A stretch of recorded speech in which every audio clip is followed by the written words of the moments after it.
Get ready guys, today's fanfic is on another level. Which is, what if Naruto's training turned sinful, and Anko craved his forbidden part 1? And if you enjoy this fanfic then please press the like button and subscribe to my channel for more fanfic like this. And now let's start the fanfic. The beginning. The village of Konohagakure is one of the 5 major ninja villages in the elemental nations.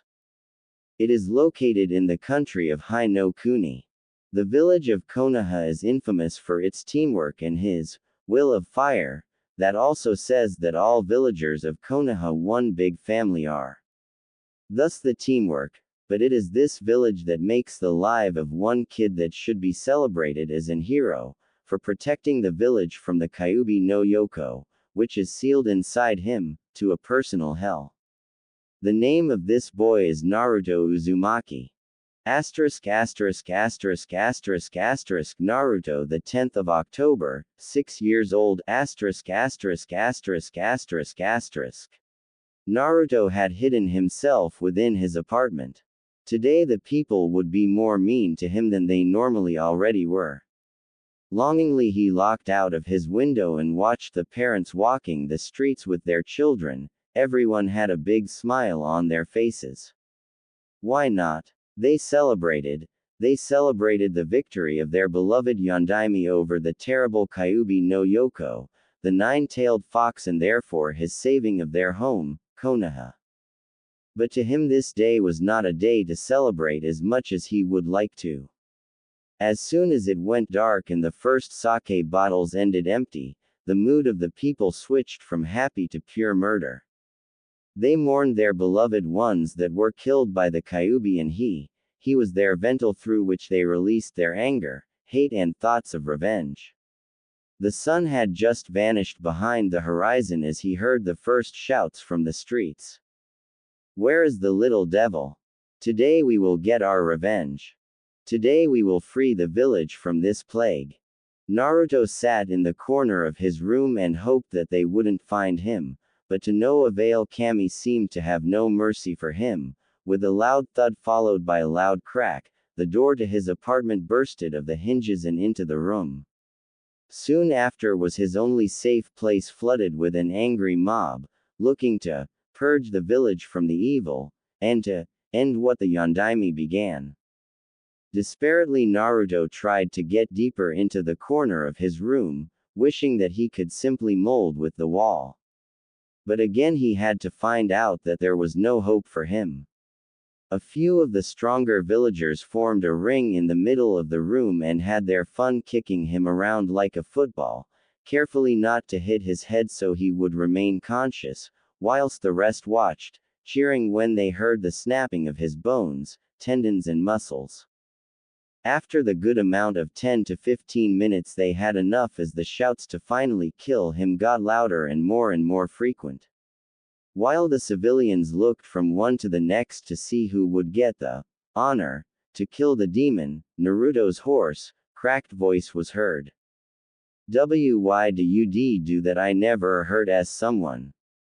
Silence, demon. You killed my wife and my daughter and for that you will pay. Shouted an enraged man back, slowly pulling a knife out of his belt. Under the cheers of the other villagers present, he brought the knife over his head ready to strike. Overwhelmed with fear, Naruto closed his eyes, silently praying that it would be short and painless. But the man seemed to have no intention to end it fast as he thrusted the knife in Naruto's right shoulder, nailing him to the floor. At first he tried to hold the scream. He knew that his torturers loved it to hear him scream even in his 6-year-old mind, this was clear, but as the knife in his shoulder was turned he could not longer hold it in, and a scream loud enough to still be heard a few blocks around his complex escaped his mouth. Why?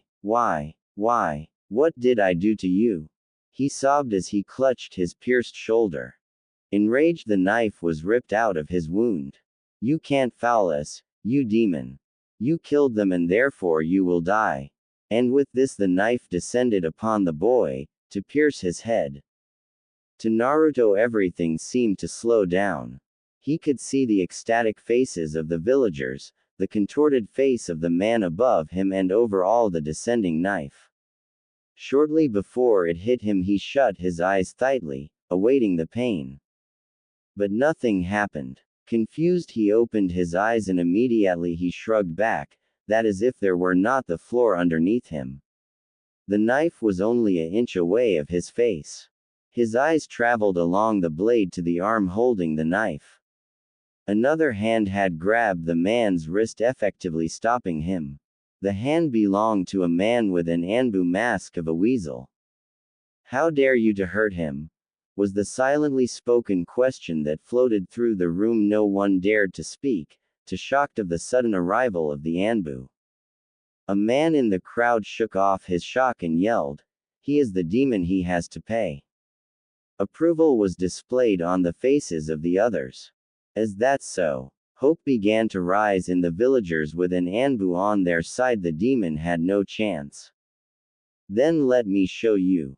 Weasel slowly began. The man that held the knife grabbed his throat in shock. Blood spurted through his fingers. The villagers did not even see the strike that cut his throat. What happens to those that lay hand on Naruto? With that, the Anbu vanished from view. As the first persons broke down, the villagers panicked and tried to escape the apartment, but to their despair, the Anbu stood in the door waiting for them. Not one of the villagers survived the massacre. Slowly, the Anbu with the weasel mask kneeled down next to Naruto, as to not frighten him any further. "I'll bring you to the hospital, I won't hurt you." Naruto grabbed the outhold hand of the Anbu, who picked him carefully up. With Naruto in his arms, he left the complex over the roofs in the direction of the hospital. As they were halfway to the hospital, Naruto's voice was heard. "Thank you," he muttered before he lost consciousness. A small smile adorned the face of the Anbu behind the mask. "No problem, Naruto-kun." After he had made sure that Naruto would be treated, he left to the Hokage tower. Asterisk asterisk asterisk asterisk asterisk Hokage asterisk asterisk asterisk asterisk asterisk. Hiruzen Sarutobi, Hokage of Konoha, just returned from a council meeting over young Naruto as Weasel appeared in his office. "Hokage-sama," the Anbu said while he kneeled before the Hokage. "What happened, Weasel?" asked the Hokage, but he feared that he already knew the answer. "Naruto Uzumaki was attacked in his apartment. I brought him to the hospital. They treat him at the moment." Weasel answered with an voice void of any emotion. Behind his desk, the Hokage was seething. He knew it. Each year the damn council kept him from Naruto with some obscure reasons for a meeting, but there was nothing he could do. If they wanted a meeting, he had to come if he had no grave reason to decline. "What happened?" he asked with an impressed voice that clearly held his anger. "I was patrolling the area when I heard a scream. I rushed to the source as fast as I could. It was Naruto's apartment. As I entered, a civilian was to ram a knife in Naruto's head. I could stop him before he could hurt Naruto any further. After that, I killed all persons present, except Naruto, of course. As they had broken your law and called him a demon, broke into his apartment and tried to kill him. After I had dispatched of the civilians, I brought Naruto to the hospital. After a short persuasion of the nurses and the doctor to take care of him, I left to report to you." A grim smile was on the Hokage's face. "Good work, Weasel. Dismissed." "Hi, Hokage-sama," Weasel said and left in a sunshine. "I'm sorry, Naruto, again I couldn't protect you. Please forgive this old man." A moment later, the room was empty as the Hokage sunshined to the hospital to look after his surrogate grandson. Asterisk asterisk asterisk asterisk asterisk Naruto asterisk asterisk asterisk asterisk asterisk. As Naruto woke up, he was shortly blinded. Too bright. After he had blinked a few times, he could see the white walls and the clean smell of the room entered his nose. I'm in the hospital, again. As he looked to his left, he found the old man sitting there on a chair.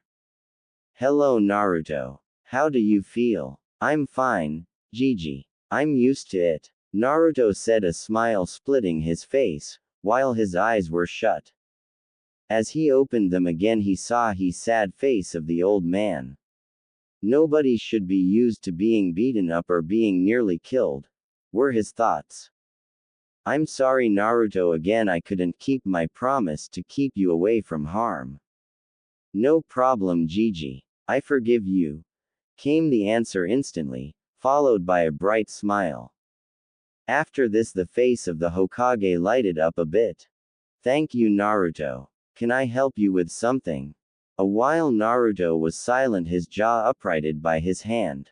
Hi, Gigi. Can you say, thank you, to the man who saved me? No problem. I'll tell it to him. Something else, Naruto? He asked, seeing the hesitation in his face. Well, he looked sheepishly with one hand behind his head. Last night my door was destroyed. I think your apartment is already back to its former state. Really? The Hokage nodded. Nice, thanks, Gigi, Naruto exclaimed, while hugging him. Can I ask you something, Gigi? Of course, Naruto. I know you won't tell me why they hate me, so I'm not going to ask.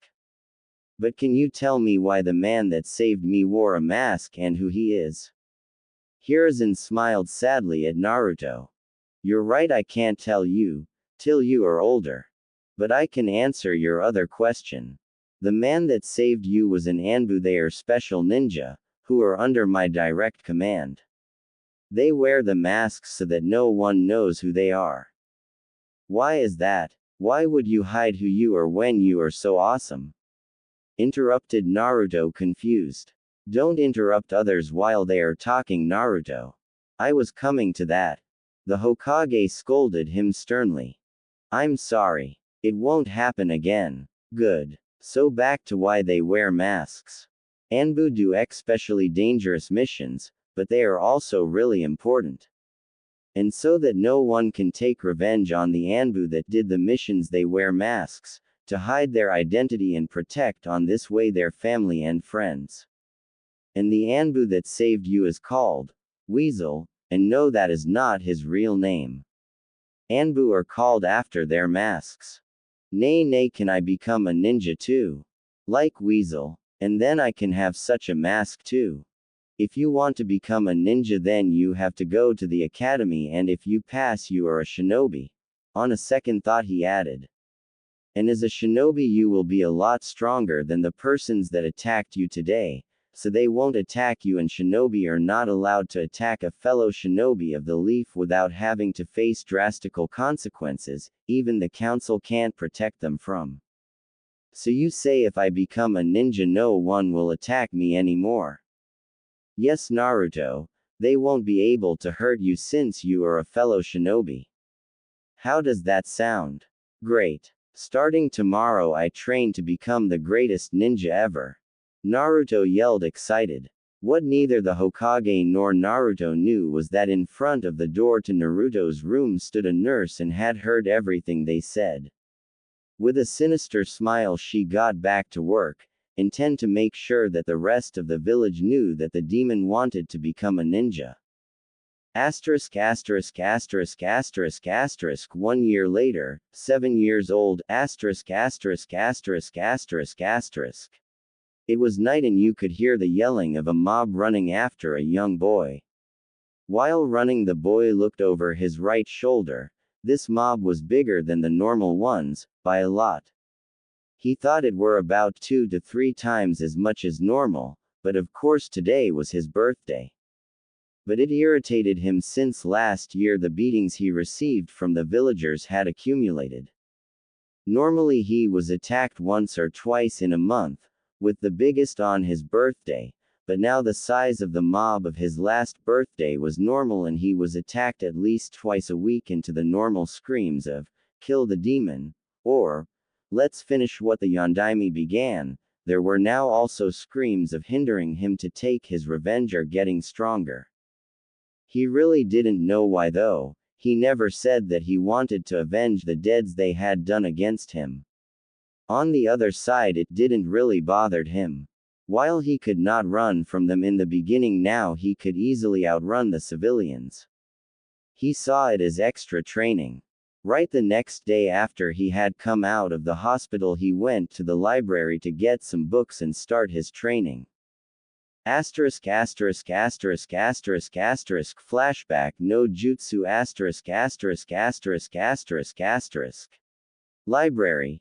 Library him there. Exited he run towards it intent to find some books about ninjas.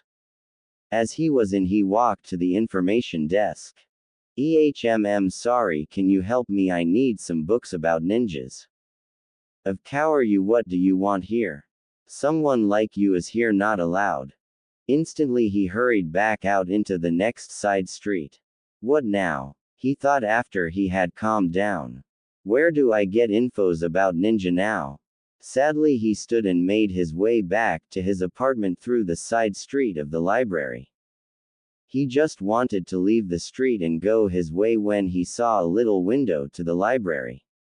As he came near the window he noticed that it had an broken lock, it was just fixed with a bit of tape. Immediately Naruto's eyes got an mischievous glint as his prankster side took over. Tonight I get my books. With a smirk Naruto went back to his apartment and awaited the night. Asterisk asterisk asterisk asterisk asterisk flashback no jutsu. Kai asterisk asterisk asterisk asterisk asterisk. That night and in various other nights in the past year he had got himself some books that seemed interesting for his training. Basics of a Ninja, Chakra Control for Beginners, and How to Train Yourself, Physical Training, were the most interesting ones out of the dozens of books he had read. Well, what else can you do if you are by yourself with nothing different to do besides pranking the citizens of Konoha? Suddenly he was ripped out of his thoughts by a whizzing sound behind him. Quickly he jumped to the side. A kunai appeared where he was just a second ago. Shit, I missed! Yelled a voice behind him. Damn it! Naruto thought kunai meant one thing. Shinobi. I can outrun civilians but not other ninjas. I have to shake them off in the side streets. With this he headed into the labyrinth of side streets in the outer parts of Konoha. After a while he came to an crossway and wanted to turn right, but to his dismay the ninja behind him threw just this moment kunai after him, having him jump back, taking another street. After 2 more turns he found himself in a dead end. Starting to panic he jumped behind a few tons with rubbish hoping that they didn't find him. A few seconds after he had jumped behind the can he heard how they come in search of him. Where is he? It's a dead end, he can't have gone from here, said one of the shinobi. Search the alley, commanded another. I will be damned to let him escape. Behind his trash can Naruto started to shiver and struggled with the reminding of all his previous beatings. Suddenly the trash can was heaved away from in front of him, much to his increasing fear. Found him! The civilian shouted. In seconds Naruto was surrounded by them and was merciless beaten and kicked. After the civilians had their part of the beating the shinobi came forward and took over. He was heaved off the ground and rammed into the wall. Afterwards a kunai was thrusted through his shoulder making him scream in pain. Enjoying it? Asked the shinobi as he leaned forward, his left arm rammed into Naruto's throat, strangling him and holding him on the wall at the same time. Slowly he twisted the kunai, provoking another scream of pain. Don't worry, we are not at the end yet, by far. We will make you feel the pain you inflicted on others. I did nothing to anyone. Naruto pressed through his clenched teeth. As a reaction the arm got away from his neck and he breathed in relief only to scream again as his other shoulder was pierced. Don't make me laugh. We all know what you are and what you did. Demon! Snarled the shinobi, before he let off of Naruto, who just hung on the wall holded by the kunai in his shoulders. Vague, he noticed another one of the shinobi stepping forward. My turn, and shall I tell you something? I am from the Torture and Investigation Department, so don't worry, you won't die, you will just feel a lot of pain. With that, he pulled out a ninjutsu from his back and slashed in one fluent move from Naruto's right shoulder to his left hip and from his left shoulder to his right hip, forming a red, blood-seeping cross on Naruto's torso. Naruto himself screamed in pain, unable to move because of the kunai in his shoulders. Why? Why did they hurt me? Why do they hate me? He thought, while he looked at the mob before him cheering at his obvious pain, wanting to hear him scream more. During his looking at the mob, the man with the ninjutsu had pulled out an ampoule from his pouch with a clear liquid in it. As he splashed the contents over Naruto's upper body, Naruto started screaming. Where the liquid hit his wounds, a searing pain appeared and the edges of the wounds swelled up and started seeping. Seemingly pleased with his work, he plastered Naruto's body with sword wounds, forming a thick web of wounds all over. Shortly before succumbing to the darkness creeping into his eyes, Naruto wished for one thing with all of his being: let them feel it. Let them feel the pain he felt 1,000 times over. At the edge of his senses, he heard screaming, and with grim satisfaction he dropped unconscious. Asterisk asterisk asterisk asterisk asterisk Kurenai asterisk asterisk asterisk asterisk asterisk. She was on the way home from reporting of a successful mission, when she heard someone scream in pain. Immediately she changed directions, jumping to the source of the screams. What she saw shocked her to the core. Surrounded by a mob, a young boy was pinned to the wall with kunai through his shoulders while a ninja slashed at him with his sword. It was obvious to her that the man just wanted to inflict pain and torture the boy. Just as she wanted to stop him, the whole mob went suddenly rigid and started screaming in pain before collapsing to the ground motionless. As she stood in the alley, she noticed the chakra fragments of a genjutsu, and it seemed to originate from the boy who was still pinned to the wall, tough unconscious. Quickly she started picking him of the wall, heaved him on her arms and dashed off to the hospital. There she wanted to give him to the nurses, but they refused to treat him until she threatened to put them under a Magen, Narakumi no Jutsu. After making sure that he was treated, she sunshined back to where she came from, the Hokage office. The Hokage looked up when he sensed her coming. His eyes widened in shock as he saw her appearance. Her clothes were covered with blood, but she herself looked fine. Report Chunin Yuhi. He barked in a commanding tone, not leaving room for anything else but to compile. After she had given her report, the Hokage was seething for anger over the villagers and their actions. Bring me to the alley in which you found him. Hi Hokage-sama. Kurenai replied and dashed out of the Hokage tower towards the alley, followed by the Hokage. As they arrived, the civilians still lied unconscious on the floor, and the shinobi were awake but tied up by two Anbu who were watching over them. Hokage-sama. They greeted him, who nodded in acknowledgement. Can you tell me what happened here? It seems they were under the influence of a powerful genjutsu before they all lost consciousness. You were right, as it seems, Kurenai-san. He said to her, before he turned to the Anbu. Bring them all to Ibiki, he can have his fun with them. I already know what happened here, so he has no restrictions. The tied-up shinobi paled visibly, with wide eyes, and even Kurenai shuddered. Ibiki was the head of the Torture and Investigation Department and had the reputation to be extremely effective in torturing his prisoners and to be quite sadistic. Hi Hokage-sama, the Anbu said. The Hokage nodded and signed Kurenai to follow him as he made his way to the hospital.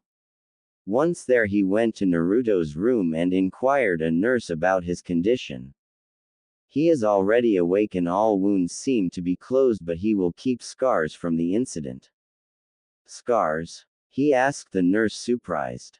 He never had any scars. That is right, but this time his wounds couldn't close like they normally do because of a form of acid that was in his wounds. It seems to be one from the T&I department. It practically melts open wounds together and leaving only scars behind. It is used to prolong the suffering of the ones getting interrogated since it closes the wounds fast, prohibiting blood loss, and also inflicts a immeasurable amount of pain. I'm sorry. At this explanation, Kurenai looked absolutely terrified. No, it is okay, thanks for helping him, he said sadly and stepped in the room to look after Naruto. In the room, Naruto was looking out of the window seemingly deep in thought. His complete torso was in bandages. Hello, Naruto, he said softly with a sad taint to his voice. Asterisk asterisk asterisk asterisk asterisk Naruto asterisk asterisk asterisk asterisk asterisk. As he awakened, he found himself in the hospital, again. He was fed up with it. Every month he was here a few times. Just this moment he heard his Gigi greeting him. He turned to him with a big smile. Hello Gigi, Miss Kurenai Yuahi Naruto-san. She answered his unspoken question. Hello Yuahi-san. Kurenai is okay. Naruto nodded, before he looked at his Gigi. After thinking for a bit how to ask, he decided to simply speak his mind. Gigi, are you sure about what you said about being a ninja would make them stop hurting me? Both Kurenai and the Hokage flinched hearing the question, a sad look on their faces. Yes, why do you ask? Because since last year they hurt me more and more. I promise you Naruto, once you are a shinobi they can't lay a hand on you without being accused of treason and executed, so they fear too much for their own lives. The Hokage tried to reassure Naruto. So you promise me? Yes, I promise you, Naruto. Okay. Then in 3 years I'll be genin. Believe it, proclaimed Naruto while pumping his fist in the air. The Hokage smiled sadly at Naruto. While he was happy that he wanted to become a shinobi and had a good working attitude, he wanted to become one out of the wrong reasons, as it seemed to him. Do you only want to become a shinobi so you are not attacked anymore? He asked in hope that his worries weren't confirmed. For a while Naruto was quiet while Sarutobi waited for the answer. That is one point of it, but I want to be strong so I can protect the persons I care for. After this answer, a smile spread over the Hokage's face. Good. That's the way, Naruto, he said, but then he became serious once more. Naruto, I have to know what happened in the alley, and please leave nothing out. It is really important and maybe it can help you in being a strong ninja. During Naruto's retelling of the night, the ki rolled in waves of his 2 visitors. How can they do that to a child? These assholes, I should castrate them and shove their balls down their throat. Were Kurenai's thoughts, her hands tightly closed to shaking fists. The Hokage wasn't any better, fists white from pressure. He cursed about the village he vowed to protect with his life. And in the end I got really angry and wished that they would feel the pain I felt. After that I heard them scream and became unconscious. Ended Naruto his retelling. At the last part, Kurenai leaned interested forward to the Hokage. So it really was him who casted the genjutsu, Hokage-sama. So young and casting a genjutsu, too bad I'm only chunin, else I would have tried to get him as an apprentice. Kurenai thought, happy to have found someone promising in her domain. Yeah, it seems so, he answered before he turned back to Naruto. It looks as if you have a talent for genjutsu, Naruto, Sarutobi said, smiling at Naruto, who just hummed and seemed to get lost in thoughts. A few minutes later both of his visitors looked at each other before looking back at Naruto. Naruto-san. Yeah, he asked, looking up. Do you know what a genjutsu is? Naruto nodded before reciting what he had learned from one of the books he had read. Genjutsu is the art of illusions. It attacks the senses and the minds of the ones it is used on. Basically, the user can let the opponent percept everything he wants him to percept, from small things to complete changes of the environment. Genjutsu works through invading the opponent's chakra network with your own chakra. To disrupt an enemy's genjutsu, you have to stop your chakra flow and flare it right afterwards, injure yourself, or have a dojutsu like the Sharingan. Otherwise, you have to hope that an ally infuses his chakra into your chakra network to disrupt the genjutsu. During his explanation, the jaws of Kurenai and the Hokage dropped lower and lower, hitting the floor with the ending of his little speech. After recovering from the shock, the Hokage asked him, "Buffeld, where have you learned that Naruto?" "Books," he stated, as if it was the simplest thing in the world. Well, it was, leaving out the fact that he was 7 years old and most genin wouldn't have been able to answer the question on this level, but a normal 7 years old had something better to do than reading a book. He hadn't. "When have you started reading Naruto? If I remember right, you didn't like reading much before." "I started last year, the day after I left the hospital. It really helps to know a little. When that is a little, then I don't want to know what he knows when he knows more than a little." He told. Judging from the look on her face, Kurenai seemed to think on the same lines. After that, a bit of normal conversation, the Hokage decided to leave as he saw that Naruto seemed mostly recovered and excused himself with a comment that he needed to go back to fight against his lifelong enemy, paperwork. Kurenai left with him after sending a last reassuring look at Naruto. "I'm eager to see if he will go for genjutsu," she thought before turning back around and leaving the room. As soon as the door closed, the smile left Naruto's face. He leaned back on the bed to think. The academy started in 2 weeks and he had no doubt that he would be treated the same way as always, even by the teachers. That led him to the next problem. How could he pass the exams if no one taught him? After a few minutes, he had formed a plan. He would ask Gigi what he would normally learn in the academy and learn it by himself. Also, he would intensify his studies. All he had read until now were a few basics and mostly civilian knowledge. After all, he was only in the civilian library. To learn further, he would have to go to the shinobi library, and that would be hard since it was only open for shinobi and better watched than the civilian library. Means he would ask Gigi, and else he would work it out like with the civilian library. He wasn't called the prankster from hell for nothing. With a serious nod, he closed his eyes, sleeping in preparation of the coming day. As soon as he woke up, he left his bed and put his clothes on. Just as the nurse came to wake him, he was out of the window. "Good morning." "Not again," she said, exasperated. "I wonder if he will ever leave the hospital when he is allowed to." With a sigh, she went to wake the other patients. As she left, Naruto was already half the way to the Hokage Tower. A few moments later, he arrived. Hurriedly, he jumped up the stairs to speak with his Gigi. On the top floor, the secretary tried to stop him, saying that the Hokage wasn't there, but wasn't successful. Over time, he had learned to know when people lied to him. With a knock, he entered his Gigi's office. "Hey Gigi." He greeted the Hokage. "Hello Naruto. Do I have to ask if you were released from the hospital?"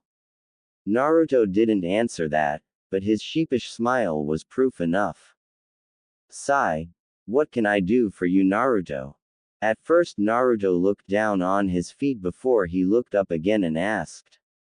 "I wanted to ask if you can give me the books and scrolls with the things I will have to learn in the academy." He briefly hesitated. "Because I don't think that they will teach me properly in the academy."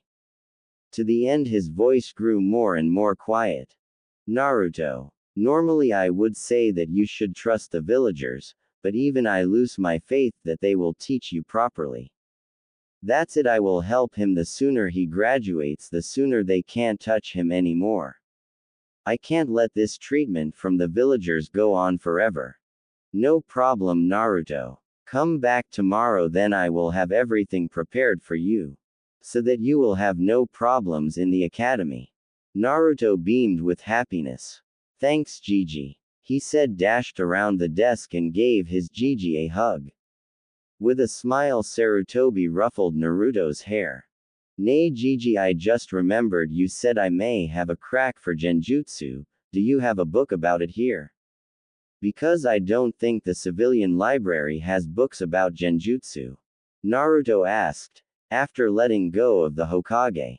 A thoughtful look on his face, the Sandaime turned around and looked at his bookshelf. After a few seconds, he seemed to have found what he was searching for, as he pulled a book out. Here, Naruto, that should be enough for now, but more I can't help you in this, or it would be favoritism, which I am not allowed to. With a nod, Naruto took the book and left the office after another thanks. Once at home, he made himself some instant ramen and sat down on his couch. Upon finishing of his late breakfast, he began to read the book, quickly jumping over the introduction to the first chapter. General information of genjutsus. This chapter shall convey the basic general information needed by aspiring genjutsu users. Genjutsu is the art of illusions and deception. Genjutsu focuses, unlike Tire ninjutsu, on the mental level, meaning it attacks the five senses and the mind of the opponent. Genjutsu is probably the most versatile ninja art there is. It is independent of the environment and the condition of the body, while ninjutsu depends on the environment combined with the elemental nature the user is able to use, and taijutsu depends on the physical fitness of the body. Genjutsu instead only depends on the mind of the user. It is unbound of the environment or the physical prowess of the body. The quicker the mind and the more finesse a genjutsu user possesses, the stronger he can get. Genjutsu is only bounded by the ingenuity of the user. Another important trait of genjutsu users is that they are even more observant of their surroundings than other ninja already are. This trait is needed because of the fact that someone who isn't observant enough of his surroundings is quickly caught in a genjutsu and can't cast a genjutsu that can fool the enemy, since small things will always be off without a proper observation of the surroundings. The last of the necessary trait a genjutsu user should possess is patience. For once to be able to wait for the perfect chance to cast a genjutsu, when the opponent is dropping his guard, so he wouldn't notice the genjutsu until it is too late. A capability every genjutsu user needs is a near-perfect chakra control, since a flow of chakra into the opponent's chakra network has to be granted for genjutsu to take an effect. In the overall, genjutsus are divided into three main categories: single targeting, dojutsu, and area affecting genjutsus. The first type of genjutsu mentioned is, like the name suggests, used against a single person. This type is divided into another two subparts. The first one is the commonly used one. This one focuses directly on the enemy's five senses: hearing, seeing, touching, tasting, and smelling. By manipulating these senses, the user can make the opponent feel pain, let him perceive something entirely different from the reality, or simply block out these senses completely. A good example for this type is the Magen Jigoku Koka no Jutsu, demonic illusion, descending hell technique. It induces the feeling of burning alive, dealing a great amount of pain by using the sense of touching. The second part of this category focuses on the mind of the user, which is considerably more difficult than the other option, but also a lot more effective. Because of the difficulties of this type of genjutsu, not much genjutsu of this type are known. The easiest of these kind of genjutsu is the Magen Narukumi no Jutsu, demonic illusion, hell viewing technique, which lets the victim face his greatest fear. The possibilities and potential of this subpart isn't fully discovered yet, but many believe that it is the most frightening kind of genjutsu if the user knows what he is doing. The second category genjutsus mentioned is called this way because it can only be used by dojutsu users. There are two generally known dojutsus capable of casting genjutsus. One is the dojutsu of the Kurama clan. This clan is near extinct, as their dojutsu is connected with an inner demon, with whom they constantly have to battle over supremacy over the body and mind. The second and more widely known dojutsu belongs to the Uchiha clan, the Sharingan. Beneath various other effects, the Sharingan enables the user to see chakra, thus letting them see the chakra in the air that enters their chakra network, and secondly, with enough training, makes it capable to cast genjutsu on an opponent with nothing more than short eye contact. It is said that a evolved form of the Sharingan enables them to use a genjutsu called Tsukuyomi, Moon Reader, a mind-attacking genjutsu which makes it possible for the user to contort the feel of time and space for the caught opponent, having him at the user's mercy. The third category is like the name suggests about genjutsus that affect an area, casting the genjutsu over everyone within the area. These kind of genjutsu are even more rare than mind-attacking genjutsu because of the act that fellow shinobi and civilians present in the area are caught in the genjutsu, and they are extremely chakra taxing. The most infamous genjutsu of this kind is the Kokuangyu no Jutsu, Journey into Black Darkness technique used by the Shadaime and Nadaime of Konohagakure.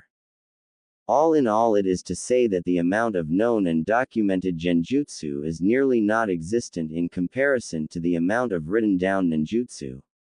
This is mostly because of the fact that genjutsu is looked down upon as an useless skill for shinobi, and the few genjutsu master only teach their apprentices their techniques. So each genjutsu user mostly has his or her own set of genjutsu she personally created. Next chapter. Weaknesses of genjutsu. Here Naruto stopped reading, thinking about what he read. Amazing. I can rip an enemy completely off his defense or simply root him in place with genjutsu. Or with the villagers yesterday. I can make them feel my pain. And this Tsukuyomi sounds great. I wonder if one can recreate it without a Sharingan. They said it is mind-attacking genjutsu. And mind genjutsus are rare, that means I have to create my own jutsus, and the book said that most people create their own jutsus, totally gonna do it. Naruto shuddered of happiness, on his thought about creating his own jutsu. In his mind he saw already fall dozens of enemies before him. With a big smile he read on. Weaknesses of genjutsu. This chapter is about the weaknesses of genjutsus. All in all, there are 4 general weaknesses genjutsu users are confronted with. The first is obviously that an enemy with experience normally notices a genjutsu immediately after it is casted on him, leading him to release it. The second weakness is the fact that genjutsu is, if used normally, a supportive mid to long range art, thus letting the user weak to tie-in ninjutsu specialists when they come in range, since most genjutsu users only concentrate on their genjutsu.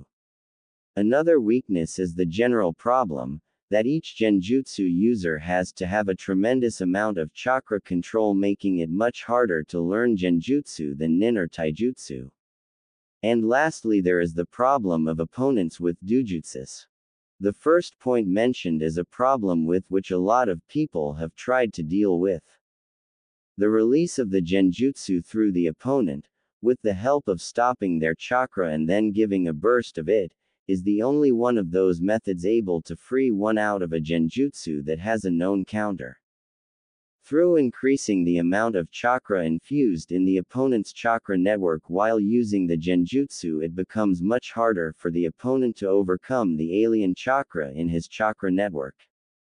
If one has trained in this, he can effectively stop the enemy to break out of his genjutsus. The downside of this method is that it consumes a larger amount of chakra, tiring the user faster. The other methods of breaking out of a genjutsu currently don't have a known counter.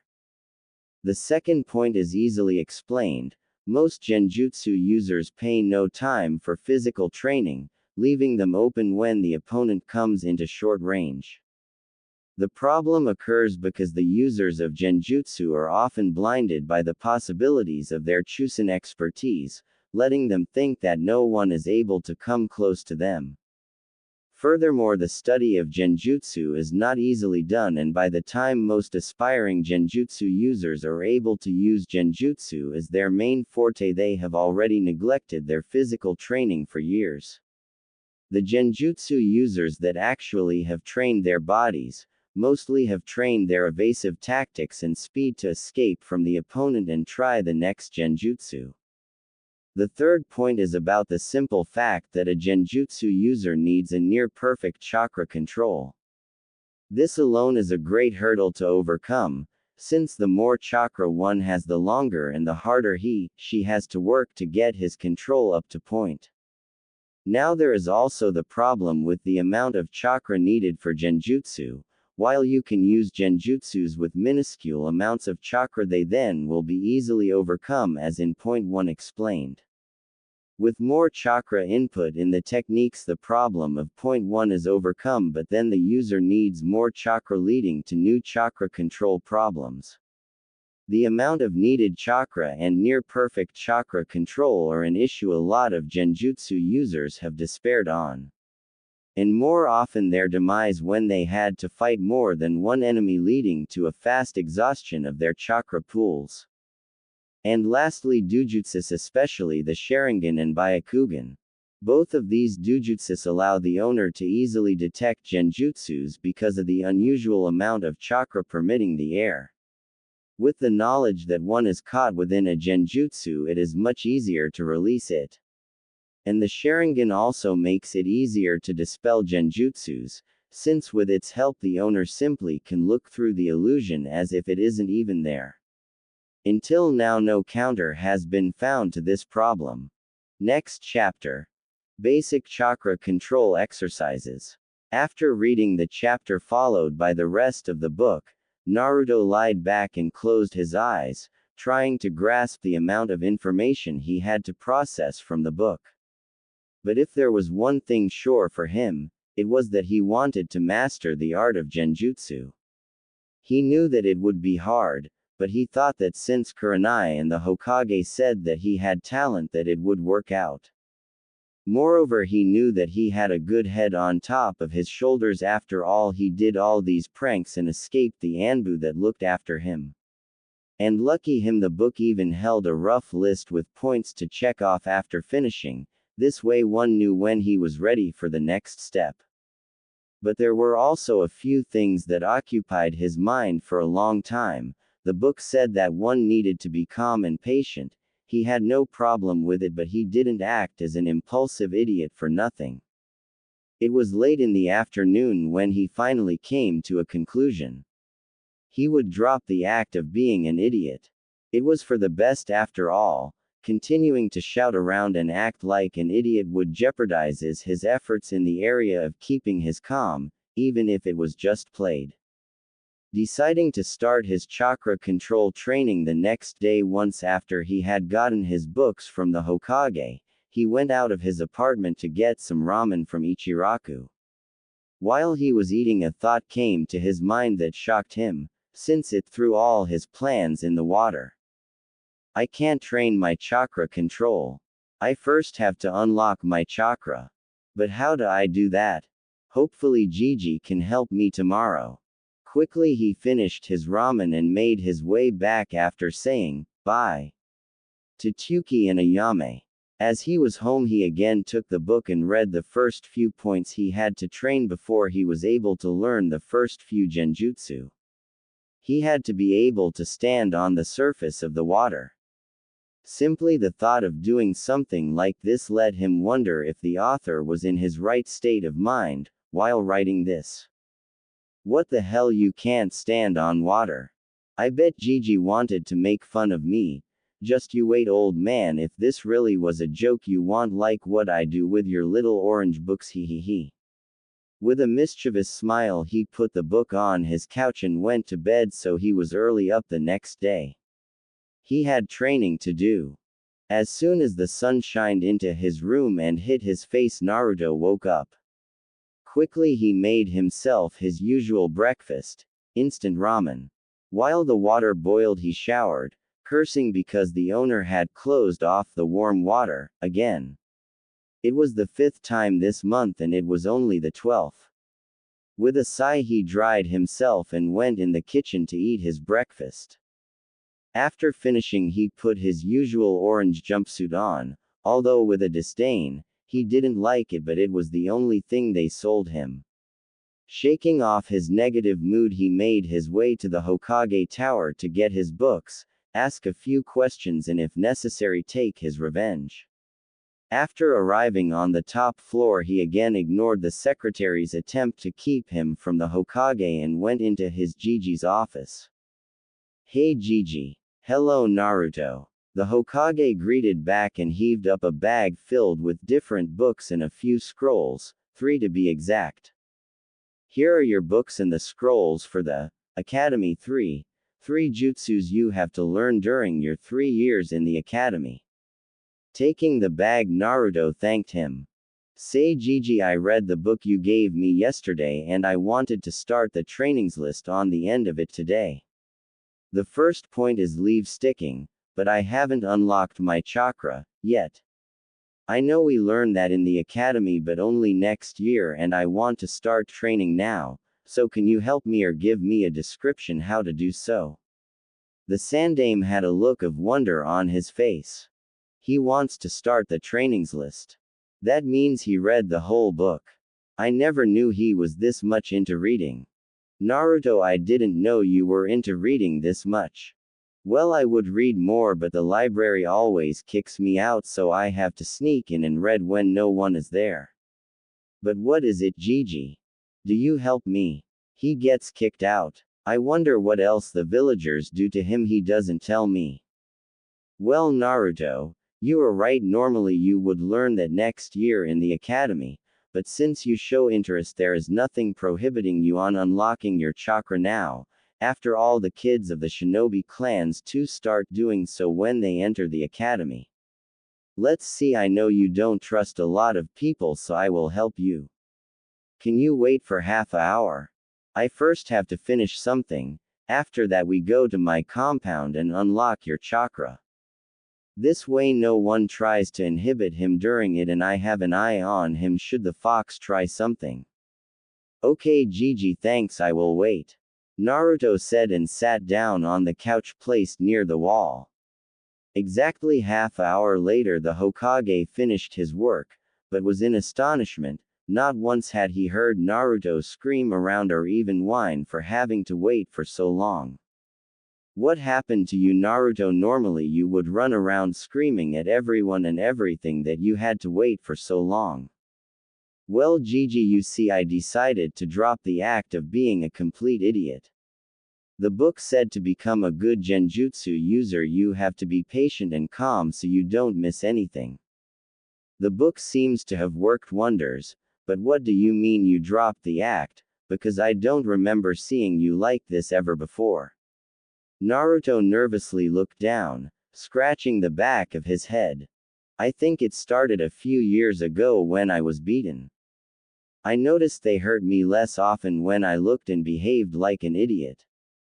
I noticed a few months later that I had unconsciously started to always act like an idiot around everyone to get hurt less. I thought it was a good thing and only stopped when I was at home or alone. But yesterday after reading the book I decided that if I would continue to act like that I would sabotage my training for genjutsu, since it states that to become a good genjutsu user you have to have yourself under control and keep calm in all situations, and at general level each shinobi should be able to do so, but well. Sorry that I acted around you before too. I know I can trust you, but there are always people around, even if it are just your personal Anbu hiding behind the walls at the moment. At first the Sandaime's face hardened as he heard that Naruto had to make himself out to be an idiot only to be hurt a little less, then it softened at the display of trust to him, but finally showed his wonder at the knowledge of his personal Anbu. I'm glad you trust me Naruto, but how do you know about my personal guard? He thought to himself. It is okay, you did what you thought to be the right thing to do. But can you tell me how you know about the Anbu? It's not so hard. I developed a sense if someone is around me or not. It is like my seeing if someone is lying to me. With a thoughtful nod, the Hokage stored what he heard away for later. He had made Naruto wait long enough. Okay. Now let's go. A trainings ground is waiting for us. Naruto nodded. The Hokage placed his hand on Naruto's shoulder and shunshined away with him. As Naruto could see again, he saw that he was standing on a large open ground with a house in the far. He identified as his Jiji's.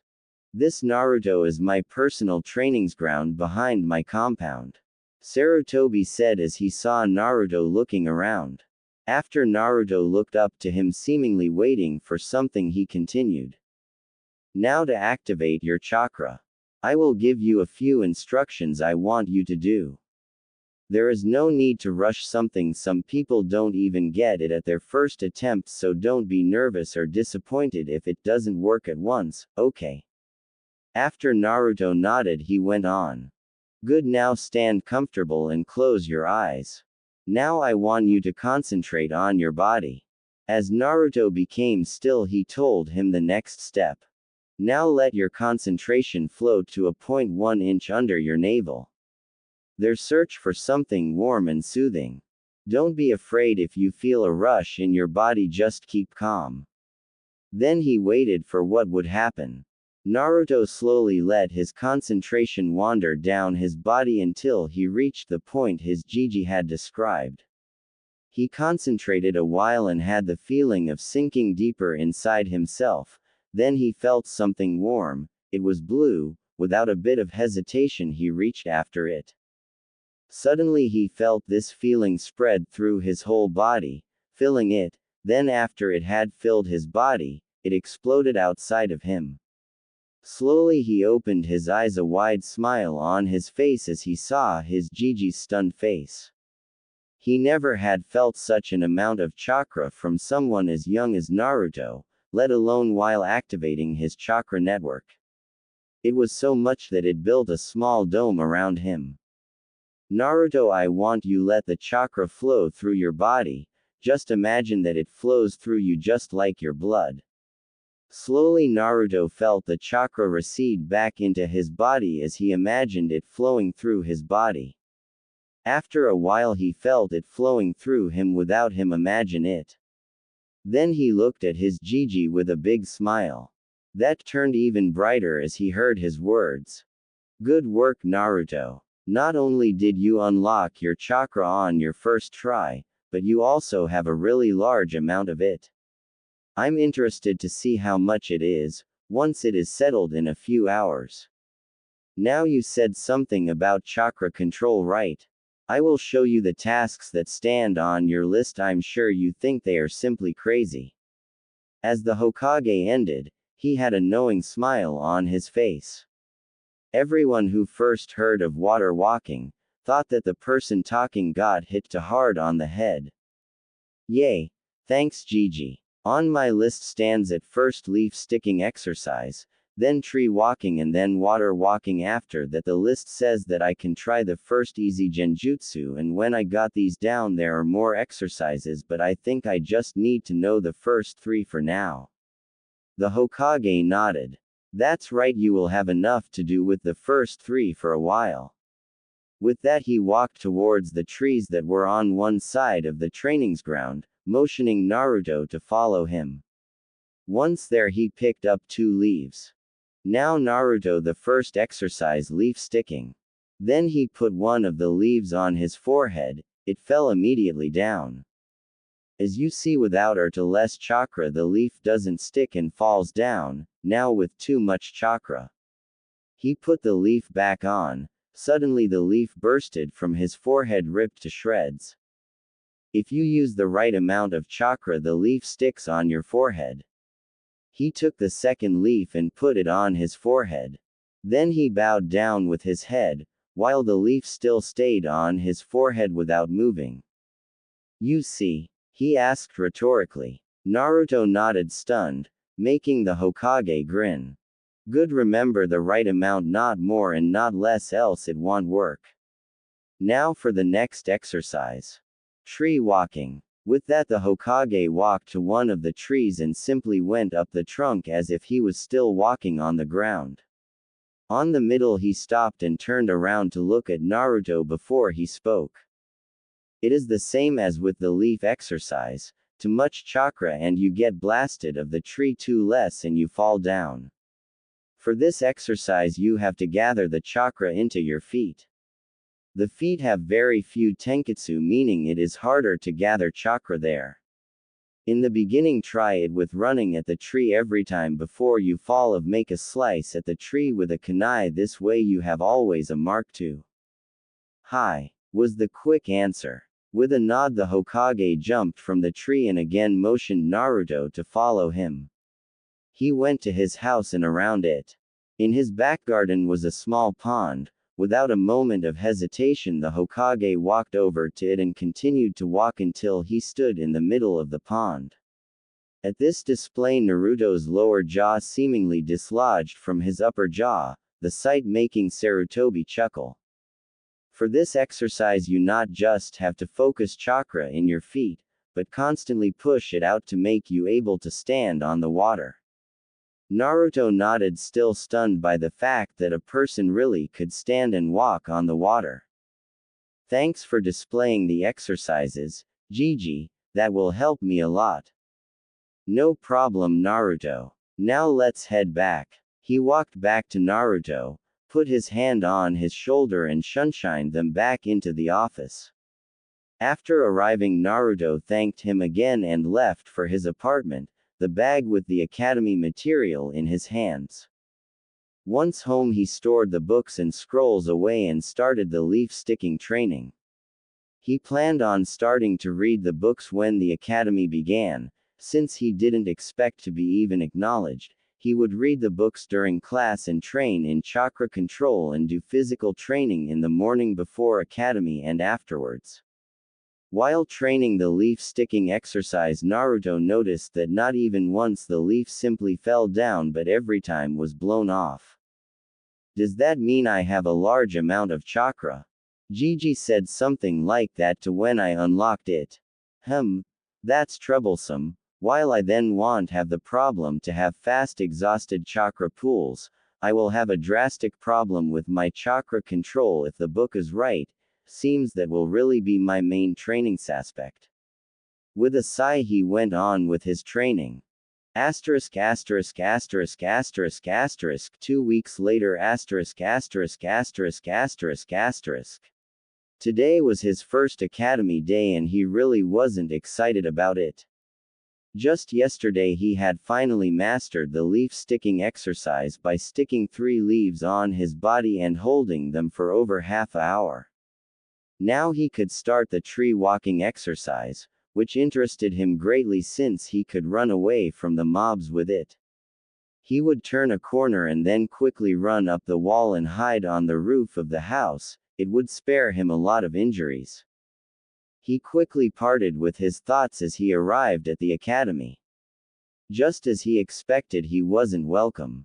He walked through the gates, when he noticed the first hateful glares being sent to him by the parents that brought their children to the academy. With a sigh, he continued towards his classroom, ignoring the stares with his fake smile present. In the class, he took a place in the back corner of the room, a perfect place in his opinion. Here the others don't see me if they don't turn around, and the teacher can easily ignore me, acting like he doesn't see me, since I'm at the edge of the class. And Naruto kept right. His premonition was right. In the roll call, his name was spoken seemingly normal, but for those who were attentive, the tensing of the teacher and the disdain, if not hate, in the teacher's voice were obvious. Pleased that he would get his time to read the books, he started with the first one, stopping only to eat his lunch and when the academy was over. This was the routine he decided to adapt for the academy. From time to time he brought out a few weird comments, to feed his idiot act, mostly ending with a hit on the head by one of the girls in the class, giving him the reason to shut up and continue to read his book. And he was happy with the situation. He was ignored and in return ignored the others. Asterisk asterisk asterisk asterisk asterisk 1 month later asterisk asterisk asterisk asterisk asterisk. It was 1 month after the start of the academy. Naruto woke up in the morning, made himself a breakfast with milk and cereals, yes, no instant ramen. Through the books he read, he learned a lot about healthy nutrition and diet and intended to put it to good use. It already helped him. He felt more energized over the day, though he couldn't really believe it at first. I mean, he was already known as a stamina freak, but by now he seemed to have even more energy, leading him to start running laps around the village and doing some muscle training in the morning. After finishing his breakfast, he went back to his bed and read for an hour. He had learned that training before breakfast was bad for the body since it had a lack of energy, but also that shortly after eating the body focused blood in the stomach area to help digest the food, which would then be missing in the muscles. So he waited and started only an hour later with his workout. Upon finishing, he refreshed himself and made his way to the academy. Well, normally he would, but today was Saturday and so he had no school. Instead he went to visit his Gigi. He hadn't seen him for a while and he wanted to surprise him with something. He had finally mastered the water walking exercise 2 days ago. He would show his Gigi and ask for some easy genjutsu to practice. Knowing that he had to work even on the weekend, he walked to the Hokage Tower, enjoying that it was still morning and most of the people were still at home sleeping in, leaving the streets deserted. As he arrived on the Hokage Tower, he walked up and into his Gigi's office. "Hey Gigi." He greeted him. "Hello Naruto, what brings you here so early in the morning?" Naruto smiled proudly at him. "Because I wanted to show you the exercises for chakra control. I can do all of them." Only sound heard was Sarutobi's pipe fall on the floor. His sight was a view to remember. His eyes the size of dinner plates, his jaw crashed through his desk. I lasted 3 minutes until he finally spoke. "Why you want to tell me you learned all 3 chakra control exercises that even some chunin have trouble with? And that in a month? Being only 7 years old?" "Ahem. Yes," Naruto said, unsure how to judge his Gigi's reaction.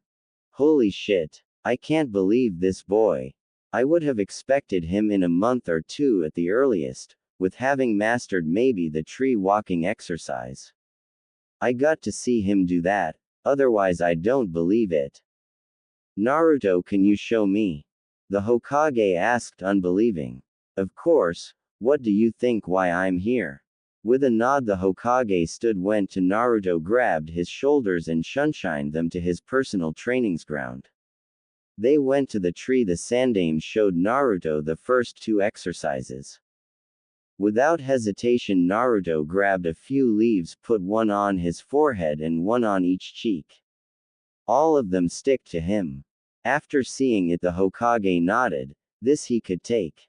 He just wanted to say some praising words, when Naruto turned to the tree and walked slowly up the tree until he hung upside down on a branch. As the Hokage looked at him, he saw that Naruto still had the leaves on his face. "You combined them," he nearly shouted in astonishment of the achievements of Naruto. "What does he mean? Ooh, the leaves. But why did he shout? Was it wrong to do that?" "You mean the leaves. I thought it would be good to do both at the same time before I went on with water walking." "Was that a bad thing?" Naruto asked, a bit nervous, again unsure of the reaction he got. The Sandaime shook his head in wonder. "No Naruto, that's not a bad thing, quite the opposite. It forces you to use a lot more concentration to do both things at the same time. And I must say I'm really proud of you to do this in your age, shows great talent and potential." Naruto beamed at the praise he got. And I still have to show him the water walking. Thanks, Gigi, Naruto said, falling from the tree, doing a flip and running to the Hokage to hug him. Now I show you water walking, come. He ran to the small pond pulling the smiling Hokage with him.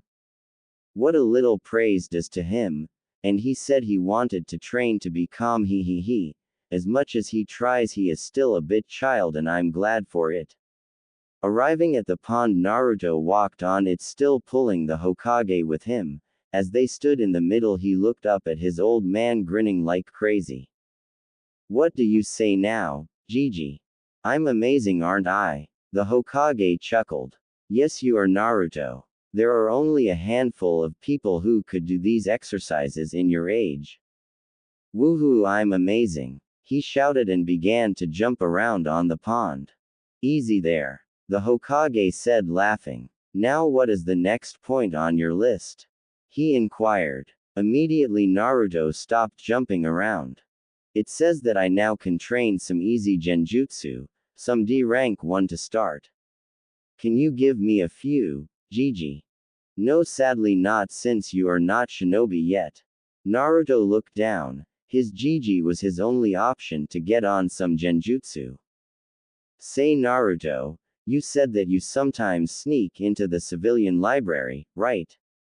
Hi. Well, a library is a library, don't you think? Ha, was Naruto's answer. Sorry more I won't tell you. Now let's go back.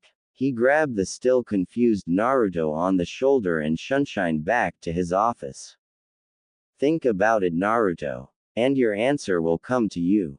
With a nod and deep in thought Naruto left the office. As he came to it, he found himself on top of the Hokage monument. He went to his usual spot on top of the Yondaime's head and lied back. What could Gigi mean? A library is a library. And how does that help me? No wrong when I know what he means I will know how it helps. Library is library. So he means two different libraries. His eyes widened of course.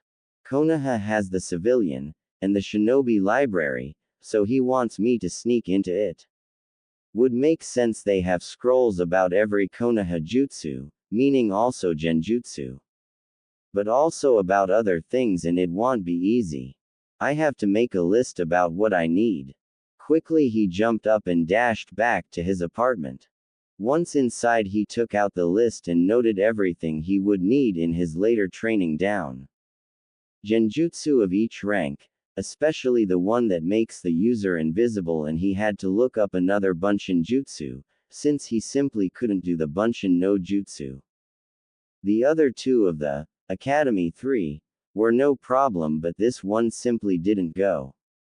He guessed that it didn't work because of his already massive chakra pool.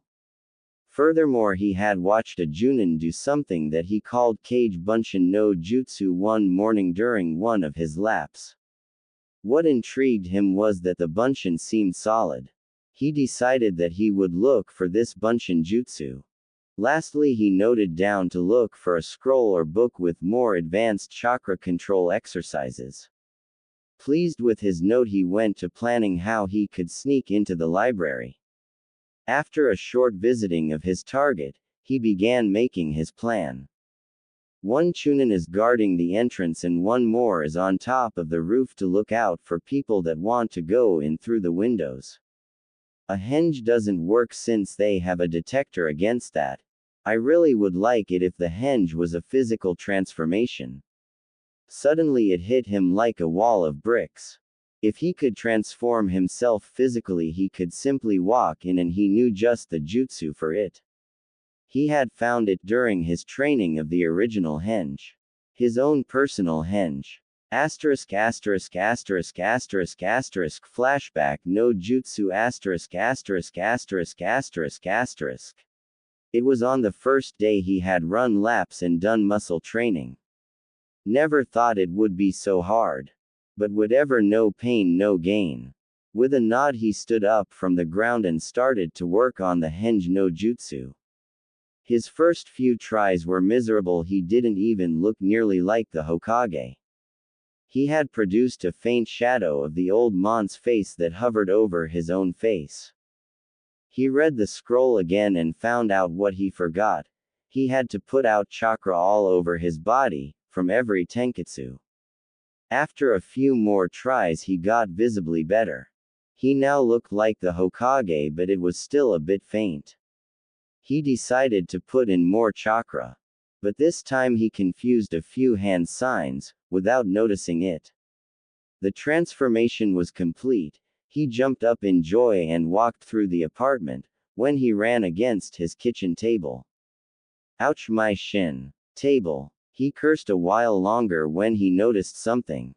Wait, why does my shin hurt? Normally I would hold my knee when I bump into the table. The henge is just an illusion, a kind of genjutsu even if it is only E rank. So I still should have hurt my knee even if I connected with my illusion shin. Did I do something else? Quickly he went over the hand signs he had used. Instantly he saw the different combination he, tired as he was, had used. Hoping to be right with his assumption, he went to the door and reached for the top of the door frame. He could feel the corners of it, he could feel it. With a normal henge it would look as if he touched the door frame, but he wouldn't be able to actually feel it. That meant one thing: his henge was a complete transformation. Asterisk asterisk asterisk asterisk asterisk flashback no jutsu. Kai asterisk asterisk asterisk asterisk asterisk. With a big smile, he began to work on the next problem he had.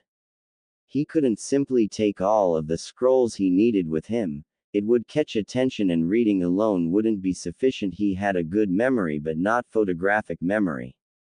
That meant he had to copy the scrolls and store them somehow. The scrolls he could store in a storage scroll, well, maybe more than one with the amount of genjutsus he wanted to copy. But still, simply copying them by hand would last days. He needed something like a copying jutsu, but he had no guess how to do it and he didn't know about one. Again, I have to ask Gigi. Hopefully he has a hint for me. Otherwise I would have to sneak in multiple times and then someone would notice something. Even if I can get in without anyone knowing, I don't want to cause problems for Gigi. Should I against all means get caught? With these thoughts he went back to the Hokage Tower. As he arrived, a genin team just exited the office. As soon as he was out of the office, the Junin sensei said his goodbye and shunshined away, leaving his team to walk. Well, another jutsu to copy and learn. Fast traveling was always something he could put to good use. After a knock he entered. Hey Gigi. Hello Naruto. Here again. Hi, I have a problem. I want to copy the important pages of the books you gave me for the academy. I want to make a compressed version with the facts I deem the most important, but I don't want to copy 100 pages by hand. Is there some kind of jutsu for this? Curious, the Sandaime looked at him. For what could he need something like this? Of course he understood my hint and wants to copy everything he needs, so he only needs to go in once. Clever. Well Naruto, there is a jutsu for exactly this. It is called Scroll Copy no Jutsu 1. But you need special paper for it, which is impregnated with ink. Nice, can you show or teach me? I'm sorry Naruto, even though it is only an E-rank jutsu, I can't teach it to you. You know I can't play favorite. I'm sorry, but it seems you have to copy by hand. No exception Gigi. He asked with a sad face. No, but I will teach you once you are a shinobi. Okay. Hi. Thanks Gigi. With a smile on his face he left the office. He didn't even have to fake it. Gigi knew exactly why I wanted to know this jutsu and that I can find it in the library. He even told me what I need for it. Great. As he was home, he started to practice his personal henge for a bit. After all, it isn't easy to move as a spider, if you have never done it before. After the practice he got back to reading. He guessed that he would have read and understood all of the books in approximately 4 more months. After that he would have to look for new books. Mostly about genjutsu. He wanted to become as good as he could during his time in the academy. Later in the night he went to sleep. The next morning started like every other morning. Breakfast, reading hour, training, and since it was Sunday he had all the time in the world. Luckily ninjas had to do missions on each day, so the ninja shops had open. Hanged as a shinobi he went in and bought 4 medium-sized sealing scrolls, 2 and 1 minor sealing scroll. Moreover he bought 1 stack of ink-impregnated paper. At home he sealed the package into one of the medium-sized scrolls and all of these into the minor scroll, leaving him with 1 little scroll. Prepared for later that day he used a few hours to further train his water walking in combination with the leaf sticking exercise. After lunch he then kept to reading his academy books. As the night fell he left his apartment in the form of a spider, so that no one even knew that he had left his apartment. Behind a trash can he then hanged into a normal civilian and walked towards the shinobi library. As he had only 1 corner left to turn he stopped and watched everything around him.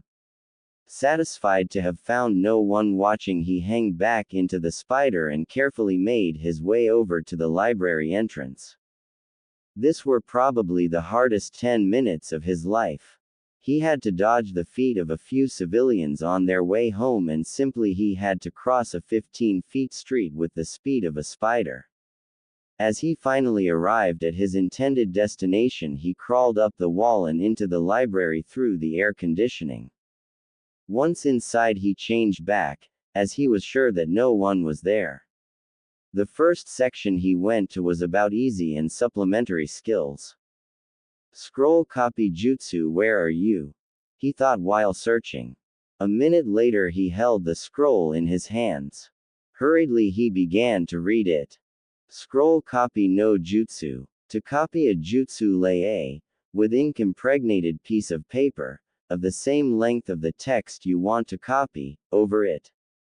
Then form the showed hand signs and channel a small amount of chakra into it.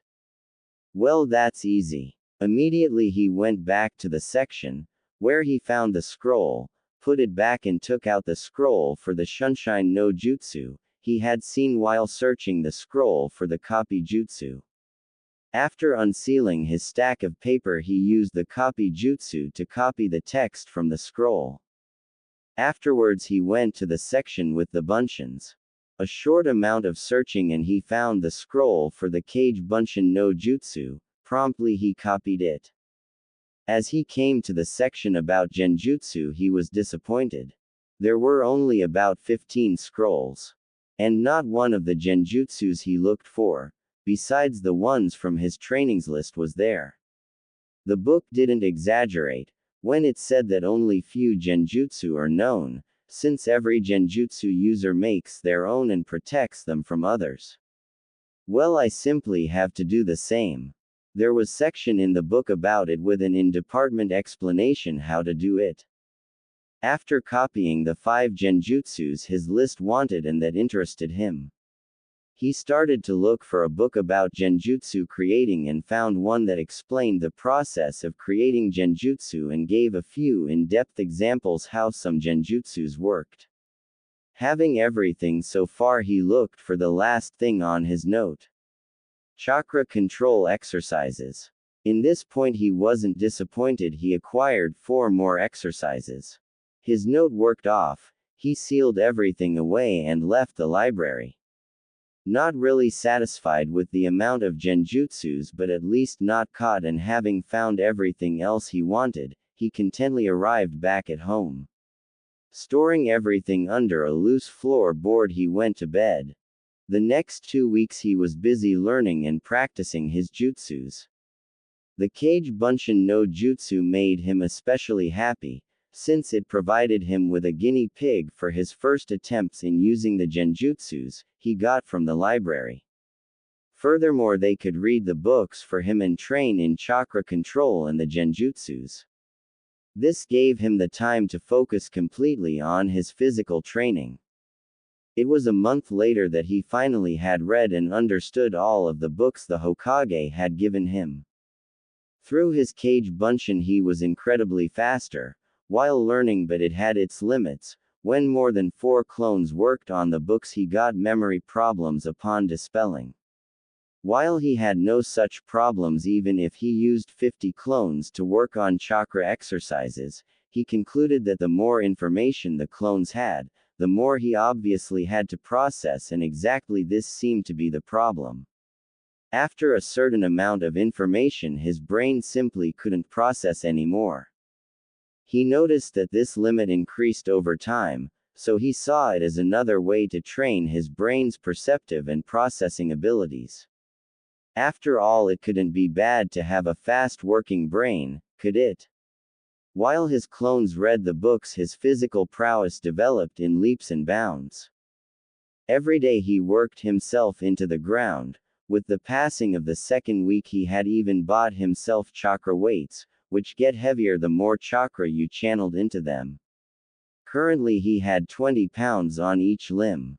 The genjutsus his book dictated him to learn were another thing, the first of them the D-rank jutsu Magen, Narakumi no Jutsu that was introduced in the first chapter of the book, took him only a few tries to do, but as it came to the next 1AC rank, he failed miserably.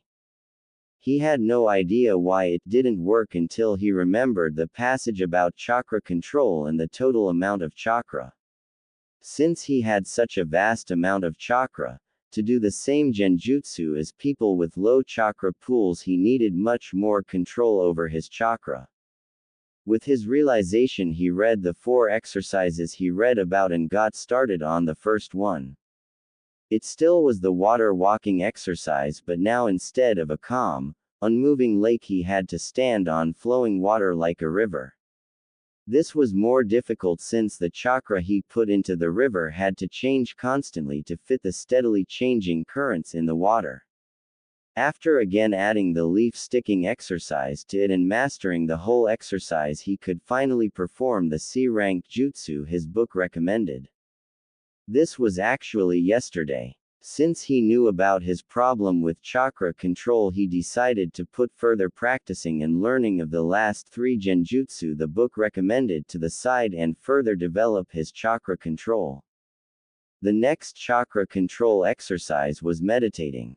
This surprised him at first, but after reading that the exercise sharpened the mind and senses and that it made it easier to control one's emotions, next to improving chakra control through enabling the chakra to flow more freely, he was more convicted to do it than before. Following the instructions he went to a place where he could calm down. Now sitting cross-legged on top of the Hokage mountain, he started to meditate. Take deep calming breaths. He closed his eyes and focused completely on the chakra in his coils, studying how it flowed around. Upon reaching his stomach he saw small flicks of foreign red chakra before it turned into his blue one. Confused, Naruto concentrated more on the place where the red chakra came from, instantly making him lose consciousness.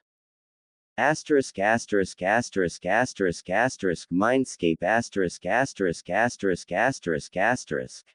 When he woke up he found himself inside a giant cave-like room. To his right he saw a colossal steel cage. Just as he stood up a demonic voice boomed through the room. Who has the audacity to wake me from my slumber? Too scared by the voice to say anything, Naruto watched as 2 menacing eyes opened a couple of feet above him, before fixating him. Ah, my jailer, what an honor that you grace me with your person. The fox said with overflowing sarcasm. What the hell, who are you? And where are we? Naruto screamed back, overcoming his fear with will alone. Who I am the almighty Kyuubi no Kitsune. And we're inside your mind. After saying this the cave got brighter and Naruto could see the whole body of the fox instead of only its eyes and teeth. Shocked by this, Naruto's mind went into overdrive. Inside my mind. If this is the Kyuubi, Does that mean it is sealed inside me? Like in a storage scroll. But they said it was killed by the Yondaime. But everyone calls me a demon, so it has to be true the Kyuubi is sealed inside me. But that also means that the old man lied to me, he knew why they attack me all the time. Interested, the fox watched Naruto, astonished that he didn't scream around that everything is a lie or other crap like it. But after a short while it had enough of waiting. Kit. Naruto blinked. Huh, was his intelligent reply. Finally snapped out of it. Asked the fox. Yeah. Had just to process the fact that you are sealed in me and the only person I trusted me didn't tell even though he knew about it. Interesting, I didn't tell him about it. Seems that he really isn't as dumb as he acted before. Say, why didn't you attack me? I simply can't. Otherwise I would be free since the day I was sealed inside you. But like this I will simply wait until you die and I am free again. The short wait for being reborn isn't really bothering me. And waiting here, well, I will simply sleep through it or watch how you do in your life. By the way, you got your talent for genjutsu from me. Wow, you aren't lazy, are you? Sleeping for maybe 50 years straight.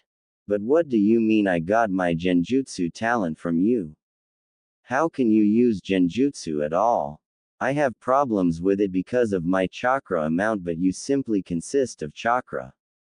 There should be no way for you to use genjutsu.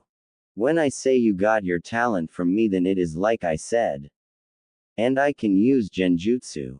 I know a training's method to raise your chakra control extremely high. Kyuubi said, completely ignoring the comment about him being lazy. Naruto was amazed. A training's method to raise your chakra control this high that even a Biju can use genjutsu. With it even he could use genjutsu without problems. Hey fox, can you teach me the method? I want to use genjutsu to fight. Please show me. A sigh escaped the Biju. When you promise to let me alone and not disturb me anymore. I promise. Naruto could care less about the fox, so he really hadn't a problem with the promise. Good. Slowly the fox reached for Naruto with one of his tails. As the end of the tail touched Naruto's chest, a symbol glowed before it stopped and the fox pulled his tail back. The seal you just got has different stages which make it harder to control your chakra. Train simply leaf sticking, tree wailing and water walking like you did until now, and when you can do water walking with your leaf exercise without a problem, raise the level of the seal by 1 and start again. Your aim should be level 5 or 6. With that amount of chakra control you will be able to cast any genjutsu you can think of or learn. I activated it already on level 1. So start practicing to deactivate it, simply release it, and to raise it focus chakra on it. Got that? Hi, amazing, thank you. The fox snorted. Don't forget your promise and now leave. Oh, and don't expect any help from me because if you die I will be free, so I won't help you more than the seal forces me to. With that Naruto faded from his mindscape. Finally silence again. Time to sleep. The fox said contentedly as his jailer left. Asterisk asterisk asterisk asterisk asterisk Naruto asterisk asterisk asterisk asterisk asterisk. Opening his eyes he found himself back at the Hokage mountain. Quickly he looked into his shirt to see the seal. It was a small circle on his left. As he looked at it, it slowly disappeared into his skin, becoming invisible.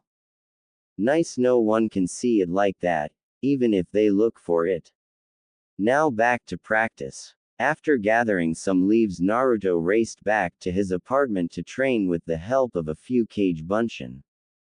At first he thought that it would be easier than the first time, but this thought only lasted for a few minutes. After that he realized how wrong he was.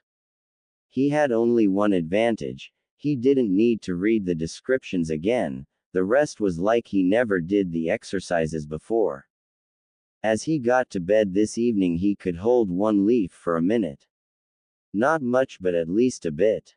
he thought as he drifted into sleep. He awoke the next morning as the sun hit his eyes. Ooh man. This sucks. I want to train, not go to the academy. At least I can leave a few cage bunchins to train chakra control. After doing his morning routine, he went to the academy, leaving a few bunchins behind. As he arrived, he sat down on his usual chair and pulled out a piece of paper, having decided that he needed a concrete plan for training. Therefore, he started to write his trainings plan from now until the end of the year. Now what do I need to do? I have to train chakra control, my throwing of shuriken and kunai, practice my genjutsus, thinking of new ones for myself, then how I counter the weaknesses of genjutsu, reading the last of my books and physical training. The last I must do myself, for the rest I can make clones. With a nod he wrote everything down, so he wouldn't forget anything. With the ending of the academy, Naruto walked towards Ichiraku's for lunch and training afterwards.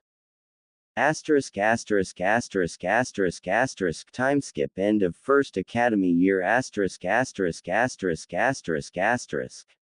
It was in the afternoon as the clashing of shuriken could be heard from trainings ground number 43.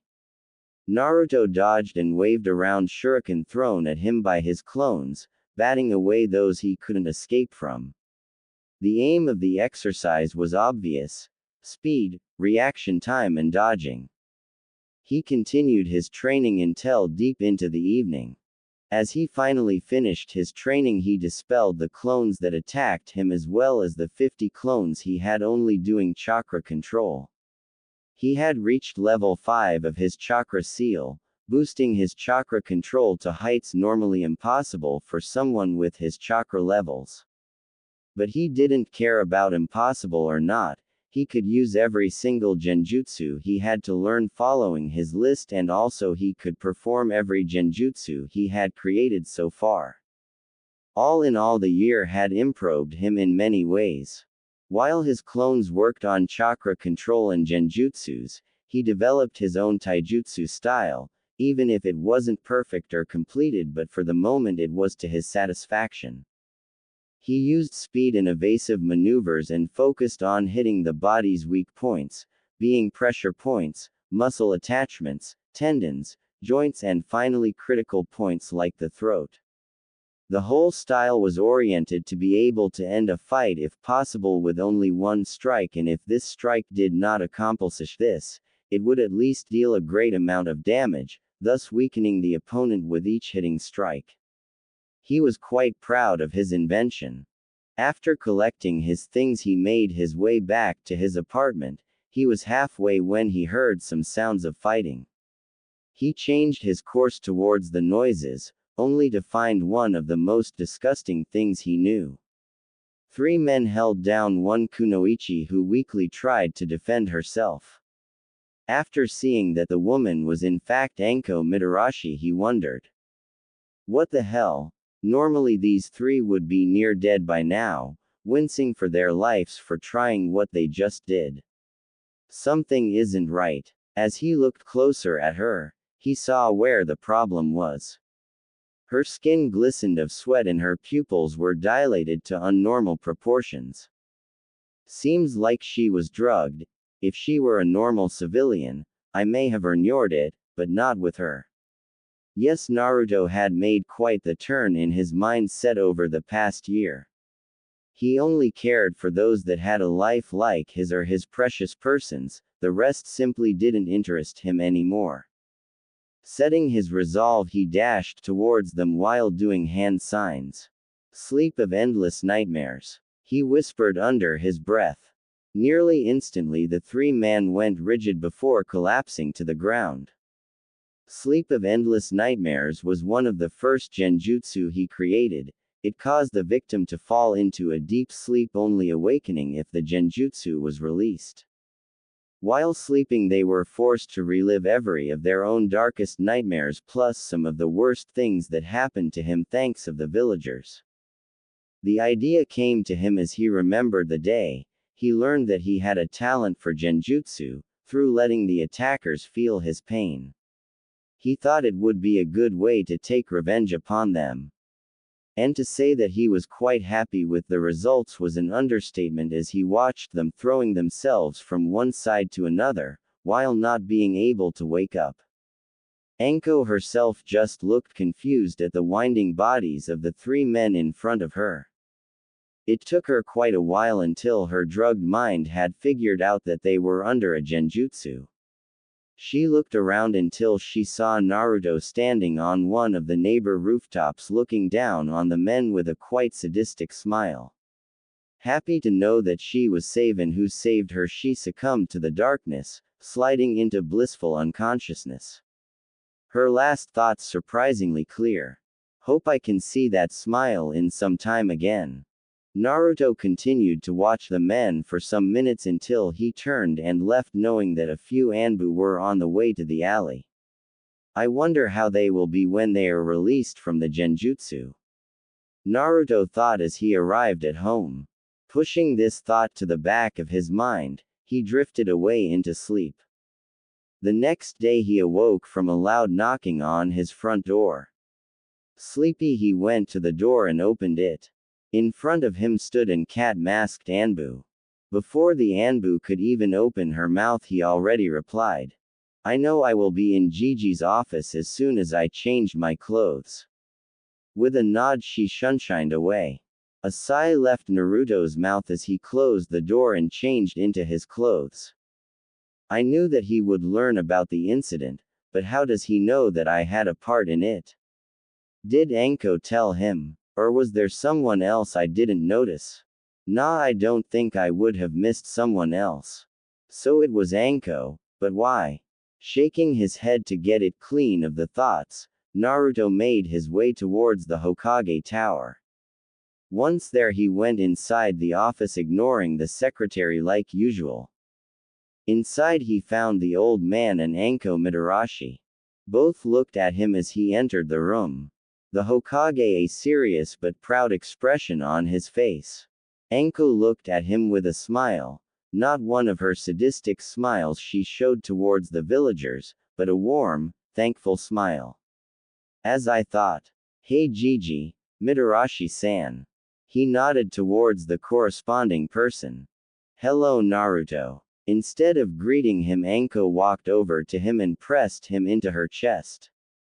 Thanks Gaki, brat. You don't know how much you helped me yesterday. I don't know what I would have done if they had been able to go through with what they planned to do to me. Carefully Naruto hugged her back, actually thankful to feel her warmth. Was he never before in his life hugged by a woman? No problem. I can't let something like this happen to anyone, especially to someone who is like me, ostracized by most of this village, Mitarashi-san.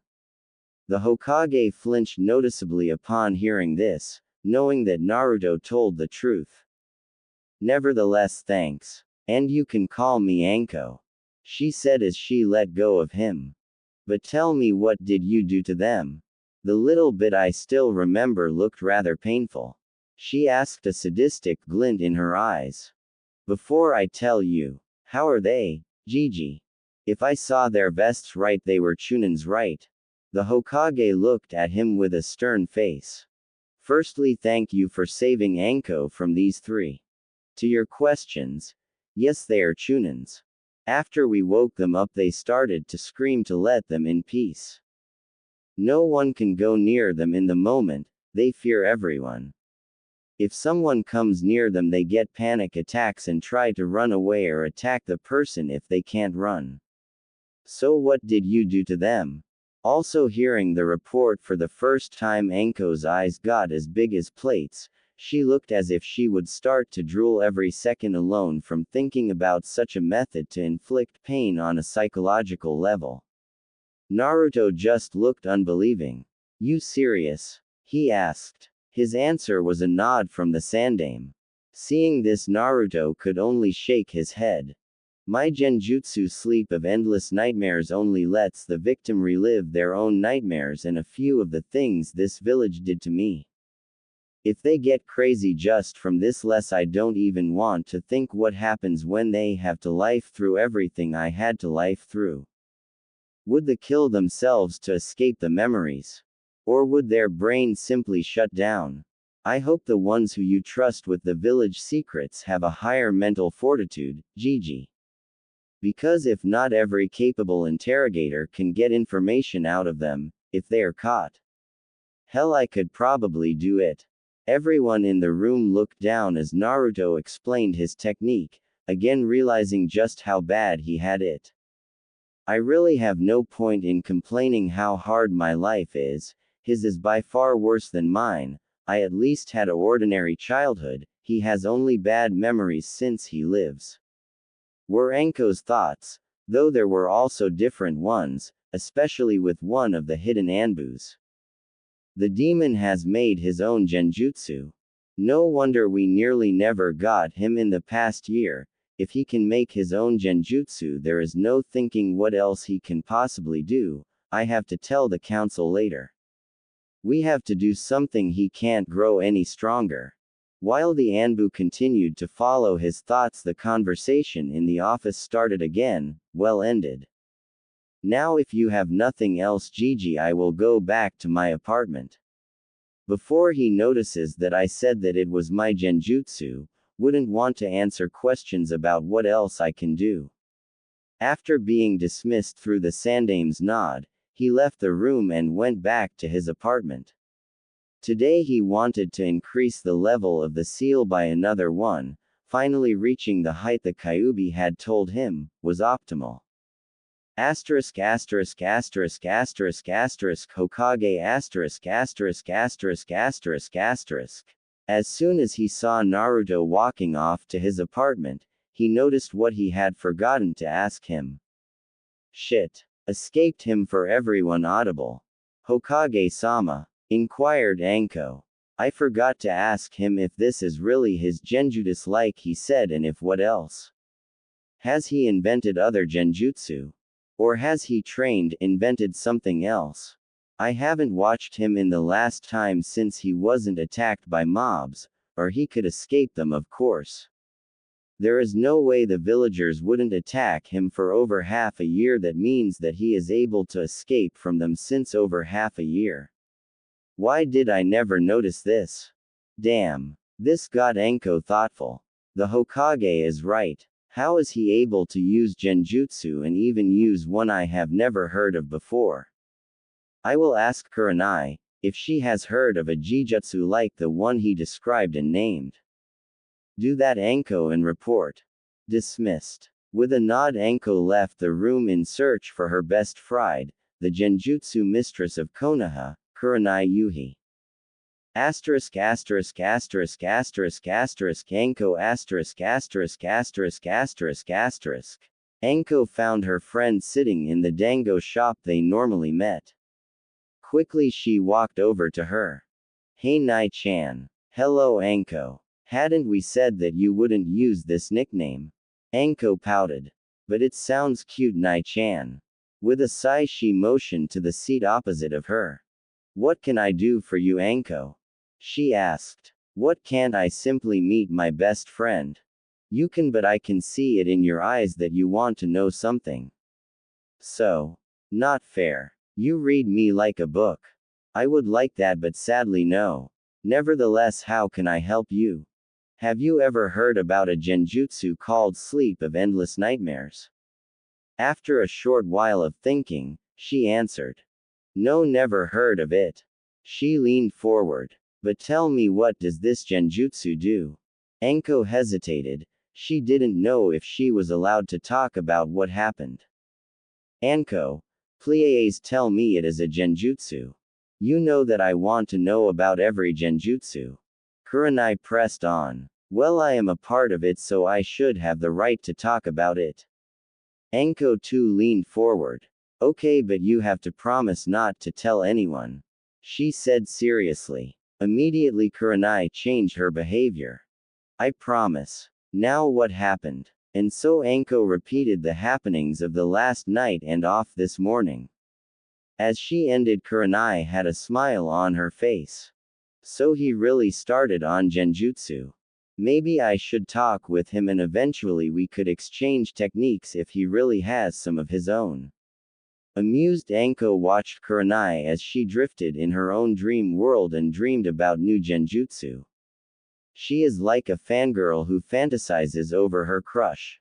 Only that her crush are genjutsus. Kurenai. Konoha to Kurenai.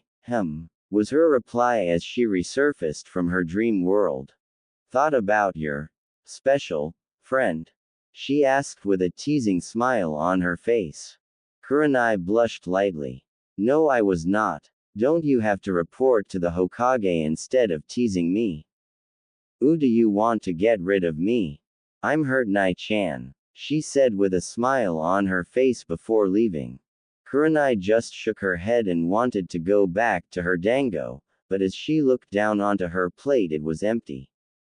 Anko! She screamed. In front of the door Anko had a smile on her face before shining away to evade the furious Kurenai.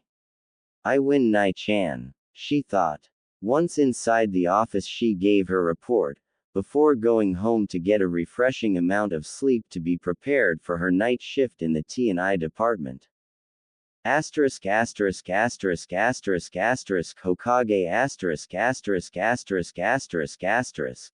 Today was definitely one of the worst days in his life. It was 2 days since Naruto was in his office after saving Anko. And right now he was waiting for Naruto to tell him what happened earlier that day. He hadn't to wait for long before a knock on the door announced Naruto. Enter. The door opened and Naruto walked in. Hey Gigi. What's going on? He asked, though he already suspected that it had something to do with the night 2 days ago. Hello Naruto. The sad tone of the Hokage only affirmed his guess. What happened? The council. Naruto expressed his guess. He was right, the Hokage flinched. Yes Naruto, the council. Earlier today I had a meeting. It was about your saving of Anko. Asterisk asterisk asterisk asterisk asterisk flashback no jutsu asterisk asterisk asterisk asterisk asterisk. As Sarutobi walked into the council room, only the civilian council part and the elders were there. What is the reason for this meeting? And why isn't the shinobi council part present? One of the elders answered him. Because the matter doesn't concern the shinobi part of the council. It is about an attack from a civilian on 3 chunins. He could already guess where this would lead. Enlighten me. I know of no attack from a civilian on 3 of my chunin.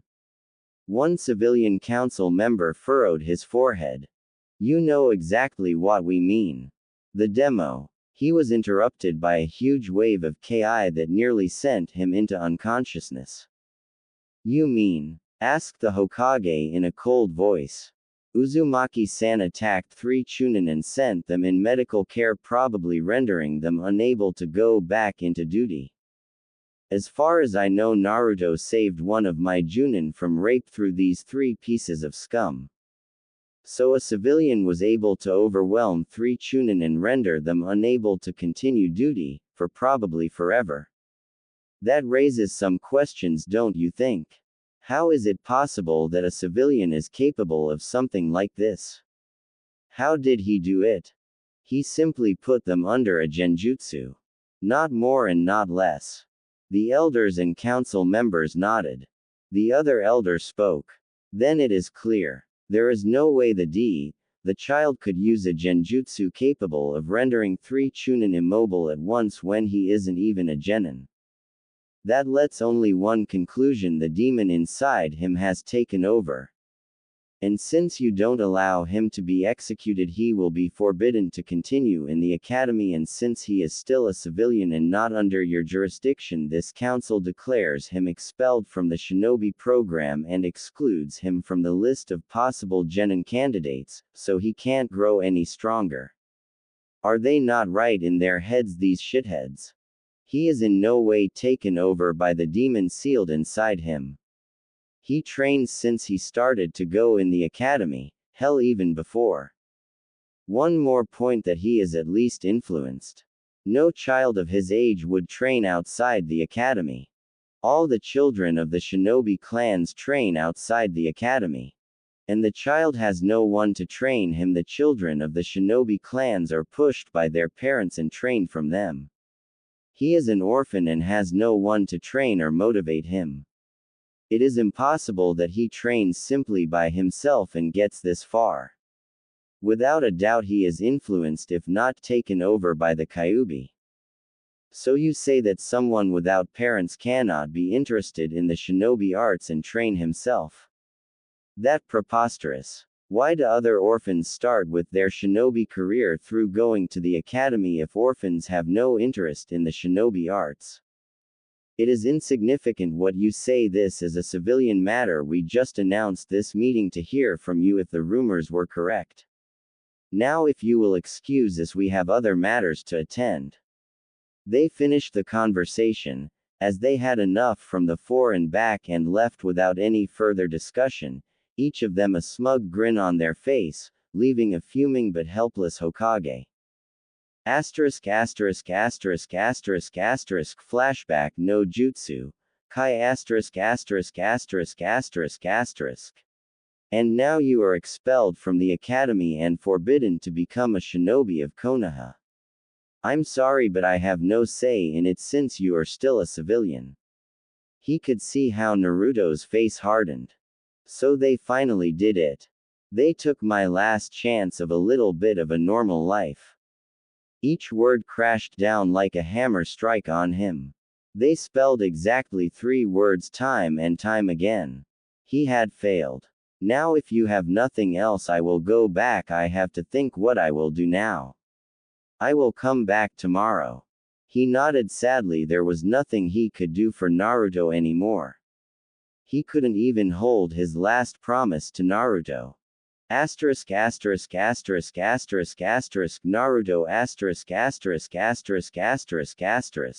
So they did it. My last chance to get some kind of acceptable life in this village is ripped to shreds. The question is what to do now. Staying would be suicidal. I can consider myself lucky if there isn't already a mob on the way to my apartment waiting for me. Leaves only one option. I have to leave the village.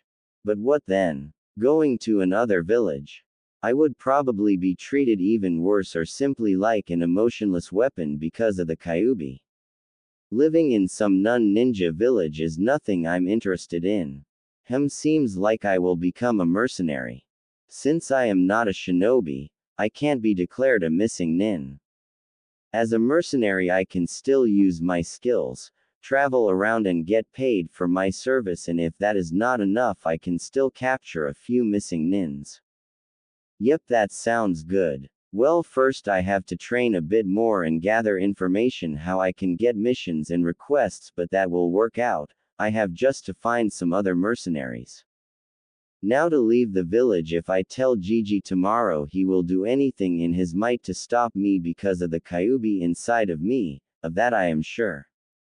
So I will pack my things and leave right now. And tomorrow I will send him a Kage Bunshin acting as if he was me. Maybe I can persuade him that it is the right thing, and when not I will be already miles away. As he came out of his thoughts he stood in front of his apartment door. Quickly he went in, packed the things he would need into his storage scrolls, took the money he had saved over the years from its hidden place from under a loose floorboard and made his way towards the gate. In one side street next to the gate he made a clone with enough chakra to survive for roughly 2 days and hanged into a random civilian. Without being stopped he went through the gate. As soon as he was out of view, he began tree-hopping towards the next village to buy some new clothes and a few things necessary to live under the open sky. Clone